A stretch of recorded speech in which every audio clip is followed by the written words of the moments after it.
Alright, so got a 2004 Chevy Avalanche here. Water pump and thermostat seal was leaking like a sieve. I decided to get a new water pump on here, replace the seal, and we're about done getting her back together. It was a new pump. Sorry for the lack of light. My light on my phone is not cooperating. But you work with what you got at the time. So as you can see, the best way to get this is where I put it. Here we go. Nice thing about these is they are halved little body clips. Hold it together. And what you want to do when you're doing things like this, always compare it to the old one. There goes the thermostat housing. You can see it's obvious it's all that crud. One spot I was looking from.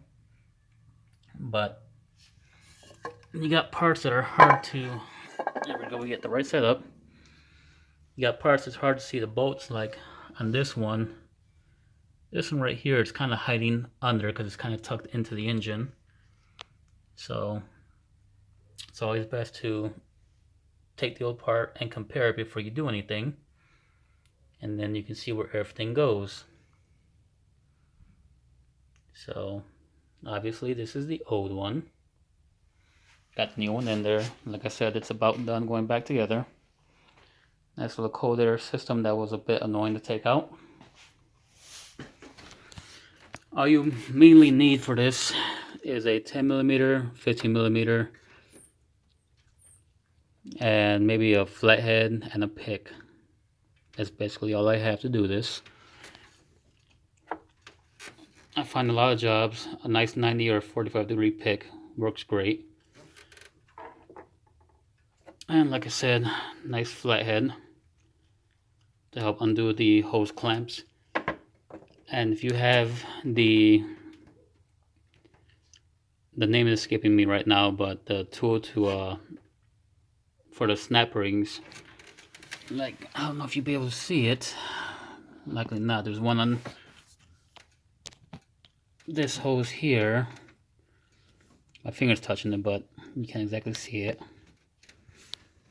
But yeah, anyone that's ever taking one of these hoses off know exactly what I'm talking about. Those stupid snap rings that are very irritating, but they're very popular at the factory.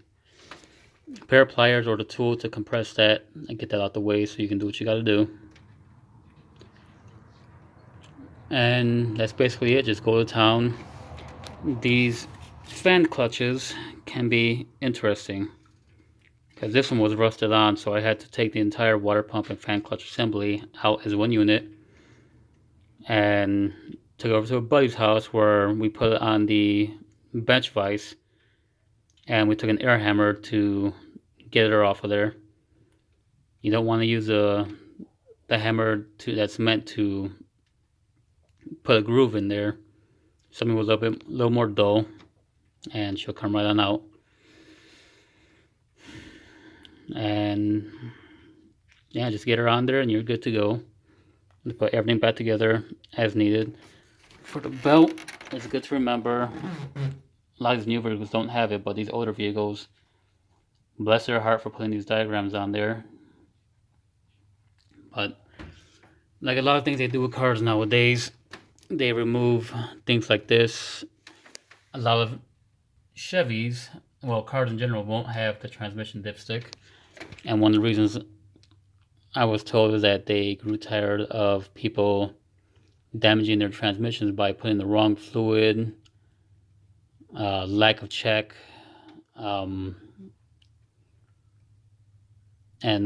yeah, the wrong fluid as in the wrong transmission fluid type, or some people in their infinite wisdom have put engine oil in their transmission. So a lot of them do not have it. So many reasons for why they do it. Cars nowadays, I had yet to see one, do no longer have this, the viscous clutch fan. They're all electrical fans now. So, quick and easy water pump.